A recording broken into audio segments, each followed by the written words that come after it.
Yeah, thank you very much, Hedvika. Welcome to our conference. We are really glad to have you all here working on this topic with us. Thank you again to the Inner Ministry to support this conference. Yeah, I would like to talk a short time now about our starting point when we started to work on this topic. First, also in the phase of working on the proposal. So what we have found, one part of the project was the analysis of guidelines, European guidelines, international guidelines, focusing on psychosocial support after bigger incidents. Page down is here, huh? Okay. So all of you know, I think, we have a lot of projects, a lot of initiatives, and a lot of developed concepts in the European Union the last 10 years. I want to give you some examples for that projects and guidelines now. So European projects working on psychosocial crisis management in cases of disaster. The first one were the European policy paper in 2001. Then we had a lot of other projects. Oh, it's animated, I think. For example, working together to support individuals in an emergency or disaster from the British Red Cross, Informed, Prepared Together was one project. So there were a lot of other projects working on that. Some projects were focusing on victims of terrorism, for example, Citizens and Resilience from our colleagues from Impact. It's a bit curious with this. No, I'm really sorry. I'm so confused now. No page up. It's at the end of the presentation. So sorry, I have to go to the beginning and I start again. So, okay, you see here some examples focusing on victims of terrorism, European projects. We have projects which are focusing on the development of victims, associations, especially here, also victims of terrorism, two projects we found. We found European projects which were working on the situation for professionals working in disaster situations and to prepare them better, and also to work on the psychosocial support or aftercare for professionals in cases of disasters. Here, uniformed services, but also for hospital staff. Robert told before about our CBRN project we finalized last year. So other projects are focusing on building up a network. For example, TENS is a very important, well-known project. I think you know that quite. It's a. Maybe now. Okay. Is this the correct one? Yeah, this is the correct one. Okay, we were talking also about European guidelines before. We have a lot of quite good European guidelines focusing on psychosocial crisis management. Now my presentation is moving alone. Sorry for that. It's really, I don't know why, but it's Change the mode of the presentation. Oh, Ruby? This would be really good psychosocial support if you can change that.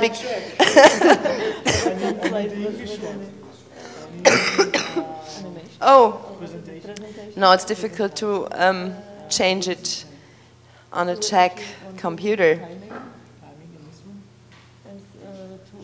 Cover the pictures. This is not there is one that says keep running. Okay, but I can go on, I think. They try to change the presentation mode. Hey, maybe it works, I hope so. So, just some guidelines which are really well done and give us a very good basis to work on psychosocial crisis management, psychosocial support, and also psychosocial aftercare in the mid and long-term run? No. Oh. So we have the NICE guidelines here. We have, of course, the TENS guidelines. We have the Dutch guidelines on psychosocial support for uniformed services. And we also have the impact guidelines. And like said before, we have the guidelines, the outcome of the projects of UTOPA, focusing on target group intervention programs. So we have a lot of guidelines on the in the European Union, real good prepared guidelines focusing on psychosocial crisis management. Mostly, Robert said before, the guidelines are focusing on early intervention, not so far on the mid and long-term run. So we also have a lot of quite good international guidelines. We have the NATO and OTAN guidelines. We have the ISAC guidelines focusing on support after bigger incidents and disasters. We found one guideline from IBM in cooperation with Organizational Resilience International and Institute for Trauma and Crisis. I will talk about that guideline later on. It's not so well known, I think. So, I said before, these guidelines give us a really good basis for psychosocial crisis management, to implement psychosocial crisis management in the disaster plans in cases of bigger incidents. We have a lot of good practice in these guidelines. We have a lot of shared experiences. There are some needs also for the future to work more on consensus because we have a lot of different concepts. We have a lot of different national initiatives. So, and also in the European Union, we have a lot of different terms, for example. And so we have to do a lot of work on that in the future.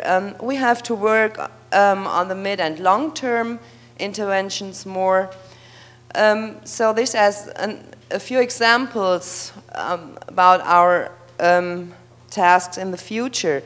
But our question was now, the main question, of course, for our project EUNAD, to what extent the demands and needs of people with disabilities, especially here visually and hearing impaired people, are regarded in these guidelines.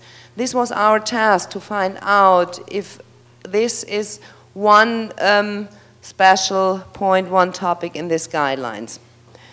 So what we found, of course, you know, a lot of people, you know maybe the numbers, about 20% of the population is disabled, more or less. In the European countries, about 15 to 17%, for example, older than 65 years. So this is also a group where a lot of the disabilities, especially hearing and visually impairing, is increasing over the time. So we have to focus on that. So we're talking about a lot of people, but if we're talking about 20%, I'm talking about all disabilities, not, of course, hearing and visually impairment. Okay. What we found, this is general, I think, we really found a lack of specialized concept for practical care, health care, and psychosocial support and counseling services for people with disabilities in disaster situations. And this was really astonishing for us to see there is really not very much. Not to say there is nothing, this is too hard, but it is really, really low in every guidelines. So we have really to work on that. So we found some statements on vulnerability. We found statements that disabled people are more vulnerable. Yeah, maybe they are, maybe they are not. We don't know. It was just a statement, not really formulated and on the basis of studies and so on. So one of our questions, of course, is, are they more vulnerable or not? So we have to find out that. But the statements are, these people are more vulnerable. But it was a general statement, not differentiating between the different groups of disabilities, and this is also important. You know that in the group of hearing impairment, it's a really heterogeneous group, so it's not one group. Also, all the other disabilities also. So we really have to differentiate the different kinds of impairments. So we found a lot of demands. Okay, thank you very much. I'm still. No, I'm coming to my end. Sorry. So, we found a lot of demands. A lot of guidelines say we have to include concepts and we have to focus on the needs of people with disabilities. Yeah, that's fine. So, but they didn't do that. So, but it was interesting to read. We have to look at that people. We have to focus on that. We have to develop concepts for that. We found that in a lot of guidelines, that statement, but we didn't find the concepts and the ideas and so on. So, and that was interesting to find. Okay. What we found is the idea of targeted mapping to develop that for local populations. So our rescue services are well known to the population in their area, and they know where they have to look for people, especially maybe they're living people with hearing or visually impairment or other disabilities, so they have to focus on that. They have to be aware of that. This is one demand. They say we have to be aware of their needs, but it's not formulated exactly what are their needs. We have to provide information. That's very important. We have to work on that, of course, we know that. But we didn't find a lot how to provide information. So also that is a really important topic. So there are some other demands. I will not focus on that more. We don't have so much time. You can read it in the folder. You can use also my time. So no. Interesting things. No, Simone, I don't take your time. It's so important. It's so important that we know with whom we are working. Okay. Just to want to focus, I said before, short on this IBM guideline, because this was one of the guidelines I found a bit more about this topic. They formulated really more differentiated the needs, the problems of people with visually and hearing impairment in bigger damage situations, and they, on a really short level, but they did formulate some ideas of solutions. Okay. So I found another guideline with concrete recommendations for action in the acute phase, aspects of psychological first aid if you're in contact with people with hearing and visually impairment, and what you have to be aware of as a rescue worker, a fireman, or an emergency doctor or whatever. So we're focusing on how to communicate, how to inform, which ways are possible, what you can do, and so this was a bit more, they had a bit more ideas on that. Okay. So. Okay, what we found also, I didn't say that before, but we got some material from NGOs, for example, the Red Cross or Johanniter. They developed, for example, communication tools like cards, so they can communicate in emergency situations with people with hearing impairments. So, and they work with children with hearing impairments with pictures, and they trained them to use pictures, and they also are working on self-help strategies and to train the communities. This is going in the direction of resilience.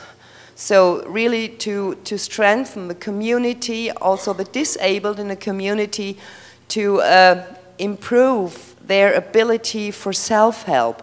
This is one very important point which a lot of NGOs are working on. Not so far in Europe, more in development countries where a lot of more disabled people are living. So when we are looking on the questions we have to work on, first, really, are there special needs concerning psychosocial support if we are talking about visually and hearing impaired people in big damage situations? Are there specific risk factors for the development of trauma-related disorders?